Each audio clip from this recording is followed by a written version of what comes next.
माझ्या रेसिपीच्या कमेंटमध्ये DM करून मला खूप जण विचारतात की मी तूप कोणतं वापरते. तर मी घरचंच तूप वापरते, जे मी घरी बनवते स्वतः.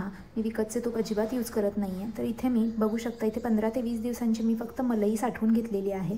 तिला एका पातेल्यात व्यवस्थित आपल्याला काढून घ्यायचं आहे आणि त्याच्यामध्ये 2 चमचे दही टाकून आपल्याला हे 1 दिवस पूर्ण आपल्याला बाहेर ठेवून घ्यायचं आहे. जर तुम्ही आज सकाळी साई बाहेर ठेवली दही घालून, तर आपल्याला दुसऱ्या दिवशी लोणी बनवायला घ्यायचं आहे. इथं आपल्याला लोणी बनवताना बघू शकता थंड पाण्याचा वापर करायचा आहे. मी बर्फाचं पाणी यूज करत आहे. त्याला मिक्सरला छान ज्युसर जारने व्यवस्थित आपल्याला पल्स मोडवर फिरवून घ्यायचं आहे आणि बघू शकता इथं मस्त आपल्याला लोण्याचे गोळे वर तरंगताना दिसतात. जो बर्फ उरला होता तो देखील मी इथे पातेला 10 मिनिटं ठेवून घेतला आणि बघू शकता इथे घट्ट लोणी आपलं वर सगळं आलेलं आहे. ते व्यवस्थित आपल्याला काढून घ्यायचं आहे. हे ताक तुम्ही यूज करू शकता. त्यातलं तर लोण्यांमधून मी जे पाणी आहे, एक्स्ट्रा जे ताक आहे ते काढून घेतलं आणि याला 2 ते 3 पाण्याने आपल्याला लोण्याला स्वच्छ धुवून घ्यायचं आहे. लोणी धुवायची स्टेप्स मॅन्डेटरी आहे, ती स्किप करू नका. लोणी धुतल्याने तुपाला आंबट वास येत नाही आणि छान दाणेदार तूप तयार होते. इथे मी 3 वेळा लोणी व्यवस्थित नॉर्मल आपलं जे नळाचं पाणी आहे त्याने स्वच्छ धुवून घेतलेलं आहे. बघू शकता मऊसूत असा लोण्याचा गोळा तयार झालेला आहे. आता याला गॅसवर ठेवायचा आहे.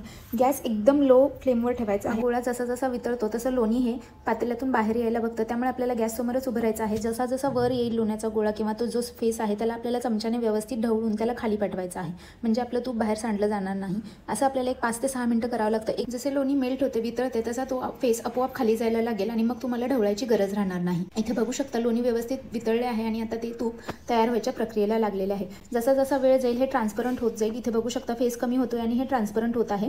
असे ट्रान्सपरंट होऊन त्याची खाली अशी बेरी जमा व्हायला लागते. ती आपल्याला छान ढवळून घ्यायची आहे, म्हणजे तूप जास्त करपले जाणार नाही. आणि हा असा ब्राऊन कलर आला की आपल्याला याच्यामध्ये खायचे पान किंवा तुळशीचे पान टाकून घ्यायचे आहे आणि गॅस बंद करून घ्यायचा आहे. इथे मी तूप एका स्टीलच्या डब्यात काढून घेतलेले आहे. बघू शकता किती दाणेदार आणि मस्त असे हे तूप तयार झाले आहे. वास सुद्धा खूप खमंग येत आहे. तर तुम्ही देखील नक्की ट्राय करून बघा आणि मला कळवा की ही रेसिपी तुम्हाला कशी वाटली. माझा इथे संपूर्ण तूप बनायला मला 18 ते 20 मिनिटं लागले होते. तुमचं लोणी किती आहे हे त्यावर डिपेंड आहे. आणि जे तुळशीचे पान किंवा खायचे पान तुम्ही जे तुपात टाकताय ते त्यानंतरनं तूप म्हणजे पूर्ण थंड झाल्यानंतरनं तुम्ही ते खाऊ शकता. ते खूप चांगले लागते, क्रंची आणि एकदम क्रिस्पी लागते. तर नक्की ट्राय करून बघा.